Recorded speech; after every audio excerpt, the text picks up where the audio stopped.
پھر پوائنٹ 5 ہے عصر حاضر میں ملت اسلامیہ کا فکری احیاء۔ 20ویں صدی عیسوی کے نصف میں مجددین اور مصلحین کی فکر اور عملی کوششوں کے سبب ملت اسلامیہ کے اندر اپنی بیداری کا شعور پیدا ہوا اور آہستہ آہستہ مغرب تسلط کے خلاف تحریکیں اٹھیں۔ ان تحریکات کا اصل بانی اسلامی فکر کے حاملین مصلحین اور مجاہدین تھے۔ مغربی تسلط کے غلبہ و اقتدار کے خلاف ان کی مسلح کوششیں رنگ لائیں اور مسلمانوں کو آزادی نصیب ہوئی۔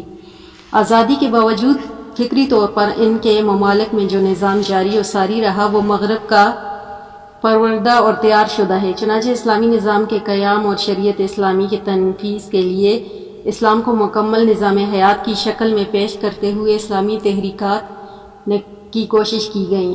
چنانچہ 20ویں صدی کے یہ اسلامی تحریکیں مجددین اور مصلحین کی فکر و فلسفہ کی امین ہیں اور اپنی ملی اور قومی ضرورتوں اور تقاضوں کو ملحوظ خاص رکھتے ہوئے اپنے اپنے علاقے میں اسلامی نظام کے نفاذ کے لیے عملی طور پر کوشاں ہیں۔ سوڈان، الجزائر، انڈونیشیا، ملائیشیا، افغانستان، پاکستان، مصر و شام، ایران، وسط ایشیا میں اسلامی بیداری اور ملت اسلامی کی سیاسی احیاء کی جو لہر اٹھی ان میں ان اسلامی تحریکات کا بڑا کردار ہے۔ مغرب کی فلسفہ حیات اور اشتراکیت کے خام و خیالوں کا ابتذال نوجوانوں کو تہذیب و حاضر کے مضر رسائی سے آگاہی اور تہذیب و تمدن کی فوقیت و برتری اور ان کے مقاصد و ہدایت ہیں۔ پھر پوائنٹ 6 ہے فقر مغرب کا ہمہ گیر غلبہ۔ دور جدید تک پہنچتے پہنچتے مسلمانوں نے اپنے زوال کی تمام منزلیں طے کر لی تھی۔ جدید دنیا اسلام کا آغاز مغرب سے اس کے اتصال اور آویزش کے سبب ہوا، لیکن اس کا تشکیلی دور دراصل تاتاریوں کے ظہور اور ان کے اثرات پر مشتمل تھا۔ یہ اثرات اسلامی معاشرے میں کافی وسیع تھا۔ افراتفری کے اس زمانے میں 1453 میں عثمانی ترکوں کی سلطنت قائم ہوئی جو افریقہ، یورپ اور ایشیا کے کئی علاقوں میں پھیل گئی۔ اس عرصے میں ایرانی میں صفوی خاندان نے شیعہ حکومت قائم کی۔ یہی زمانہ ہے جب ہندوستان میں مغلوں نے عظیم الشان سلطنت کی بنیاد رکھی۔ ان تین حکمرانوں خاندانوں کے اقتدار کے ساتھ دنیا اسلام اپنی تاریخ کے نئے دور میں داخل ہوا۔ 17ویں صدی کے آغاز میں ترکوں کی پسپائی سے اسلام اقتدار کمزور ہونا شروع ہو گئے اور مغرب نے ایک نئے انداز اور بحروپ میں عالم اسلام میں دخل اندازی شروع کر دی۔ کہیں تجارت اور کہیں سیاست کے ذریعے عالم اسلام کے اہم مراکز میں جگہ حاصل کی گئی اور پھر آہستہ آہستہ وہاں کے مقامی حکمرانوں کے ساز باز کر کے اقتدار پر قبضہ کر لیا گیا، یہاں تک کہ 19ویں صدی کے وسط تک دنیا اسلام کی سب سے بڑی سلطنت ترکی بھی آخری سانس لینے لگی اور ہندوستان کی عظیم الشان مغلیہ سلطنت بھی برطانیہ کے گماشتوں نے قبضہ کر لیا۔ 15ویں صدی عیسوی سے عالم اسلام پر صلیبی فوجی حملوں کی سرگرمیاں تیز ہو گئیں، لیکن 19ویں صدی کے آغاز میں ان کے اندر تیزی آئی۔ مغربی صلیبی حملوں کے نتیجے میں اسلامی فوجوں میں لگاتار شکست ہوئی اور کئی علاقے مسلمانوں کے قبضے سے نکل گئے۔ الغرض کے 1999 سے لے کر 1948 تک فلسطین پر یہود کے قبضے تک عالم اسلام استعماریت کے خلاف برسر پیکار رہے۔ مسلمانوں نے اس استعماریت کے خلاف بیچارگی اور ماندگی کے ساتھ مقابلہ کیا۔ پوائنٹ 7 ہے عالم اسلام پر مختلف سیاسی و فکری یورش کے اثرات۔ مغربی استعمار نے مسلم ممالک کے اندر جہاں سیاسی اثر و رسوخ حاصل کیا، اس کے ساتھ ساتھ ذہنی و فکری غلبہ کے لیے بھی منظم کوششیں کی۔ امت مسلمہ کو تہذیب مغرب میں مدغم کرنے کی کوشش کا آغاز ہوا۔ سب سے پہلے یہ کوشش کی گئی کہ مشینریز کے ذریعے عالم اسلام کے اندر عیسائیت کو فروغ دیا جائے۔ اس کے لیے مسیحی مبلغین اور مبشرین کو باقاعدہ تربیت دے کر بھیجا گیا تاکہ وہ مسلمانوں کے عقیدہ و مذہب کو تبدیل کر سکیں۔ مشینریز کے تمام سرگرمیاں حکومت کے تعاون سے انجام پاتی تھیں، اس کے باوجود اس محاذ پر عیسائیت کو شکست ہوئی۔ مغربی استعماریت نے اسلامی علوم و فنون کی ترقی اور اشاعت کے ضمن میں فتنہ و اشتراک کو جنم دیا۔ ان کا بنیادی مقصد بھی علوم اسلامیہ کے خاص ذہن و فکر کے مطابق تشکیل ہے جو مغربیت سے مرغوب ہو اور مشرقیت سے نفرت کرتا ہو۔ بلا شبہ تحریک اشتراک نے بعض مفید علمی کام بھی کیے، مگر اس تحریک کا مقصد بھی مغربی استعماریت کو استحکام بخشا اور اس کو دوامی حیثیت دینا تھا۔ تحریک اشتراک کے گہرے اثرات مسلم معاشرے پر پڑے، جس کے نتیجے میں امت مسلمہ کا اندر تجدد کے کئی فتنے پیدا ہوئے اور وہ امت مسلمہ کئی فرقوں اور مسالک میں بٹ گئی۔ مغربی استعماریت نے گہرے اثرات مشینری مدارس اور جامعات کے ذریعے ظاہر ہوئے، جن کے مطابق مخصوص طبقے کو آئندہ کے لیے تیار کرنا اور حکمران بنانا تھا۔ چنانچہ استعماریت کے بعد مغربی تعلیم یافتہ طبقہ آج ان ممالک میں برسر اقتدار ہے جہاں نصف صدی قبل مغرب کا غلبہ تھا۔ اپنے سیاسی تسلط کو مستحکم کرنے کے لیے یورپ نے دنیا اسلام میں اپنے افکار و نظریات کا پرچار اور اپنے نقطۂ نظر اور طرز فکر کی تبلیغ کی۔ ان نظریات میں قومیت، وطنیت اور لادینیت نے اپنا اثر خوب دکھایا۔ صلیبی سامراج نے امت وحدہ کو ایسے نظریات دے کر بھائی کو بھائی سے ٹکرا دیا۔ امت سینکڑوں ٹکڑوں میں بٹ گئی، یہاں تک کہ خود عرب آپس میں لڑ پڑے۔ جاہلیت نئے سرے سے لوٹ آئی، سیکولرزم اور لامذہبیت نے اباحیت پسندی مادر پید آزادی کو فروغ دیا اور اخلاق کا جنازہ نکل گیا۔ جس طرح وطنیت اور قومیت کی لعنتوں نے مسلمانوں کو جاہلی تقسیمیوں میں بانٹ دیا، اس طرح مغربی استعمار نے ان میں مذہبی و مسلکی اختلافات پیدا کر دیے اور نہ جانے کتنے نام اور فرقے وجود میں آ گئے۔ مسلمانوں کو فروعات میں الجھا کر ان کی صفوں میں تفرقہ پیدا کر دیا۔ آج عالم اسلام کو مغربی سامراج سے آزاد ہوئے نصف صدی گزر چکی ہے، مگر فکری ذہنی غلامی بھی ابھی بھی جاری ہے۔ انہی نظریات اور تہذیب و تمدن اور قانون و آئین کی حکمران ہے تحریکات اسلامیہ نے ایسی مغربی فکر و فلسفہ اور تہذیب و تمدن کے خاتمے اور اسلامی تہذیب و تمدن کے احیاء کا منشور لے کر میدان میں آئے اور تھوڑے ہی عرصے میں ان کے اثرات ظاہر ہونے۔ پوائنٹ نمبر 8، مدافعت کی اولین کوششیں اور ان کا ماحصل۔ مغربی فلسفہ فکر کے اسی الغار کے مقابلے میں عالم اسلام کی جانب سے مدافعت کی کوشش بھی ہوئی۔ بہت سے دردمند اور دین و مذہب سے قلبی لگاؤ رکھنے والے افراد نے ان کے تحفظ کی صحیح کی۔ تحفظ و مدافعت کی یہ کوششیں تین طرح کی تھیں، ایک وہ جن میں محض تحفظ پر قناعت کی گئی، دوسری وہ جن میں مدافعت کے ساتھ ساتھ مصالحت اور کسر و انکساری کی روش اختیار کی گئی، اور تیسری وہ جس نے مغربی فکر و فلسفہ کو یکسر مسترد کرتے ہوئے اسلام کے نظام حیات کی زندگی کے ہر شعبے میں جاری و ساری کرنے کا عزم کیا۔ یہ مدافعت تحریکات اسلامی کے بقول ڈاکٹر اسرار احمد پہلی قسم کی کوشش وہ تھی کہ زندگی کی شاہراہ سے ہٹ کر کونوں خدروں میں بیٹھ جاؤ اور اپنے دین ایمان کو بچانے کی فکر کرو۔ اس قسم کی کوشش اگرچہ بظاہر انفرادیت کا مظہر نظر آتی ہے، لیکن در حقیقت اس کی اساس خالص حقیقت پسندی اور اس اعتراف پر تھی کہ مغرب کی اسی الغار کے کھلے مقابلے سخت اس وقت عالم اسلام میں نہیں، لہٰذا ایک ہی راستہ کھلا ہے اور وہ ہے کہ اس سیلاب کے راستے سے ہٹ جایا جائے اور ہر طرح کے طعن و استہزاء پر توجہ دیے بغیر ایمان کی سلامتی کی فکر کی جائے۔ اور واقعہ یہ ہے کہ کامیابی تھوڑی سی اگر کسی کی ہوتی ہو تو اس طریقہ کار کے اختیار کرنے والوں کو ہوئی، اور اس کے نتیجے میں امت کے ایک حصے کا ایمان بھی سلامت رہ گیا۔ مادہ پرستی کے گھٹا ٹوپ اندھیروں میں روحانیت کی شمعیں بھی کہیں کہیں جلتی رہ گئی، اور قال اللہ و قال رسول کی صداؤں میں دین و شریعت کا ڈھانچہ بھی محفوظ رہ گیا۔ اس قسم کی کوششوں میں برصغیر پاک ہند میں دارالعلوم دیوبند اور جماعت تبلیغ تھی، ترکی میں بدیع الزمان نورسی کی تحریک اصلاح تھی، اور اس کے علاوہ تصوف کے کئی سلاسل تھے جنہوں نے امت کے اندر راسخ الاعتقاد کو مزید مستحکم کرنے کا کام سر انجام۔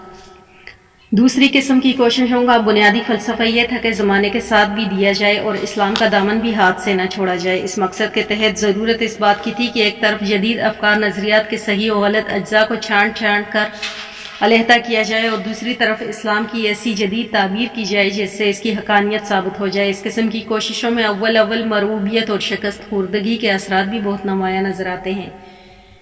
چنانچہ مغرب کی اقلیت پرستی کی کسوٹی پر عالم اسلام کے کچھ نیم متکلم قسم کے افراد نے اسلامی اعتقاد و ایمانیات کو پرکھنا شروع کیا۔ ہندوستان میں سر سید احمد خان اور ان کے حلقہ اثر کے لوگ، اور مصر میں مفتی محمد عبدہ اور ان کے تلامذہ نے کتنے ہی خلوص کے ساتھ اس چیز کی کوشش کی کہ اسلام کی جدید تعبیر اور ماڈرن توجیہ کر کے مادہ پرستانہ ذہنیت کے تحت مذہب کا ایک کم و بیش لامذہبی ایڈیشن تیار ہو، اور وہ لوگ جو ذہنی فکر کے اعتبار سے ہی نہیں تہذیب و تمدن کے لحاظ سے بھی مغرب پسند تھے، انہوں نے اپنے اوپر سے اسلام کا لیبل اتارنے کی ضرورت نہ پڑی۔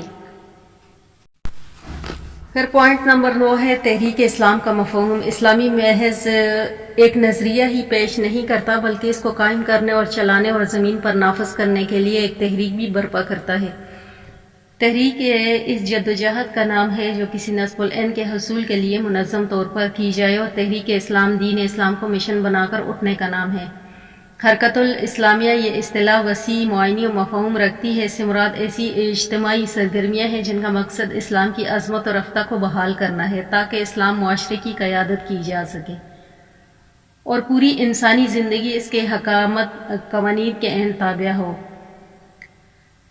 لہٰذا تحریک اسلامیہ سراپا عمل فہیم اور جدوجہد کا مسلسل نام ہے۔ تحریک ایک ہمہ جہتی عمل کا نام ہے۔ یہ بالیدگی بخشنے والا ایک فکری عمل ہے جو جوش و ولولہ دلانے والا ایک دعوتی عمل ہے جو دل کے تاروں کو چھیڑتا ہے۔ یہ ایک ایسا تربیتی عمل ہے جو اسلامی شخصیت کی تعمیر کرتا ہے۔ یہ ایک ایسا سماجی عمل ہے جو معاشرے کے مسائل کو حل کرتا ہے اور اس میں بھلائیوں کو فروغ دیتا ہے۔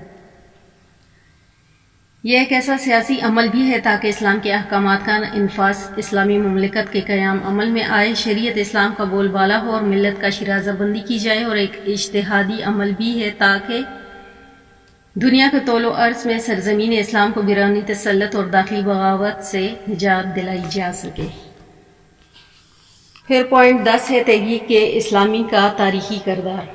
قرآن حکیم جس کشمکش حق و باطل کا ذکر کرتا ہے اور اس تحریک اسلامی کی جاں گسل جدوجہد کا خاکہ پیش کرتا ہے، وہ اسلام کی پوری تاریخ میں نمایاں اور تابناک رہا۔ چنانچہ رسول اللہ صلی اللہ علیہ وآلہ وسلم اور خلفائے راشدین کے مبارک دور کے بعد جب بھی غیر معیاری صورتحال پیدا ہوئی، بدعت و جہالت کی آمیزش کی ناپاک کوشش کی گئی، جبر و استبداد کی حکومت قائم کرنے کی کوشش ہوئی، تحریک اسلامی کے علمبرداروں نے اس وقت کا بروقت نوٹس لیا، امت کو خطرات سے آگاہ کیا اور اسلامی تحریکات کی روایات کی حفاظت کے لیے سر دھڑ کی بازی لگا دی۔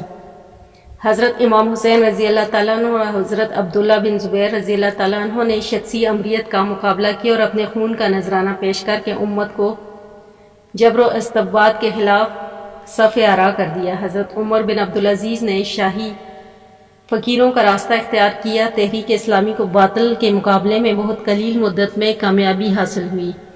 امام مالک بن عباس کے دور میں جبری بیعت کے خلاف آواز بلند کر کے تحریک اسلامی کا زکوٰۃ تقویت پہنچاتے رہے۔ امام ابو حنیفہ ملکیت کے حق کے وراثت کو تسلیم کرنے سے انکار کرتے رہے اور تحریک اسلامی کو آگے بڑھاتے رہے۔ امام احمد بن حنبل خلق قرآن کے مسئلے میں قرآن و سنت کے ماتوا تمام دلائل کو رد کر دیتے۔ امام غزالی، حسن بصری رحمۃ اللہ علیہ، امام ابن تیمیہ، ابن قیم، مجدد الافسانی، شاہ ولی اللہ، عبد الوہاب رحمۃ اللہ علیہ، علامہ اقبال رحمۃ اللہ علیہ، حسن الابنہ، مولانا مودی رحمۃ اللہ علیہ وغیرہ تحریک اسلامی کے وہ مایاناز سپوت ہیں جنہوں نے تحریفات و تعویلات، اجمی اثرات، مشرکانہ رسوماتیت اور نفس پرستی، لادینیت و عقل پرستی وغیرہ کے خلاف آوازیں بلند کی اور سینہ سپرو ہوئے، نیز دین خالص کو اجاگر اور قائم کرنے کی جدوجہد کرتے رہے۔ انہوں نے عوام الناس کے ضمیر کو اتنا بیدار رکھا کہ انہوں نے تمام غیر اسلامی رجحانات اور اقدار کے ساتھ مساہلت اور سودا بازی سے انکار کر دیا۔ پوائنٹ نمبر 11 اسلامی تحریکیں اور عہد جدید۔ 20ویں صدی میں مسلم دنیا کے ایک اہم قوت احیاء اسلام کی دو تحریکیں رہیں جو اپنے مزاج، ساخت، طریقہ کار اور حکمت عملی کے لحاظ سے گزشتہ صدیوں کے مسلم جماعتوں سے کسی حد تک مختلف تھیں۔